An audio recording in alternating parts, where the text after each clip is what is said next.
Welcome to Learn Haitian Creole like a newborn to speak it like a native. Conversation 3. Yon belle présentation. Est-ce que ou kon pi bon zanmim sa? Est-ce que ou kon pi bon zanmim sa? Non. Mwen pa kwe nou renkontre deja.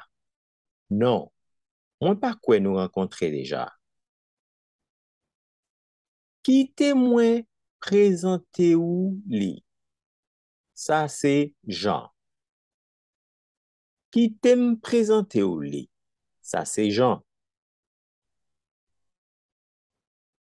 Moins content rencontrer ou Jean. Moins content rencontrer ou Jean. Moins relé Lisa. Jean, est-ce que ou ap vive ici?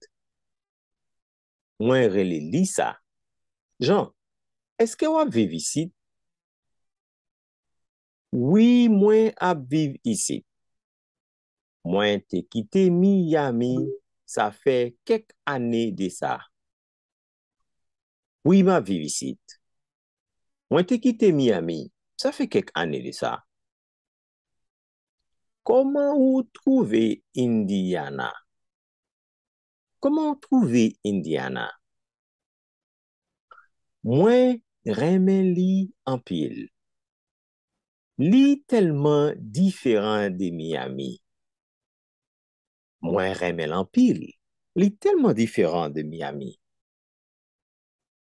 Qui ça ou trouver qui différent comme ça? Qui ça ou trouver qui différent comme ça? Tout bagay. Manger yo, moun yo, la yo, ak san moun yo, mwen trouve tout bagay sa yo tellement intéressant. Tout bagay. Manger yo, moun yo, la yo, ak san moun yo, mwen trouve tout bagay sa yo tellement intéressant. Pas bêtiser. Pas bêtiser. C'est tant kou mwen te fait yon lot fwa, ou soit mwen fek atterri sou yon lot planète. C'est tant kou mwen te fait yon lot fwa, ou soit mwen fek atterri sou yon lot planète. Ça, c'est yon nan raison qui fait mwen reme voyager en pile. Ça, c'est yon nan raison qui fait mwen reme voyager en pile. Le mwen rive pour mwen aller. C'était yon vrai plaisir pour nous parler ensemble.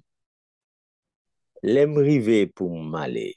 C'était un vrai plaisir pour nous parler ensemble. Moi, même tout. Na we yon l'autre fois. Moi, même tout. Na we yon l'autre fois. En forme, en forme. En forme, en forme. Well, keep on practicing.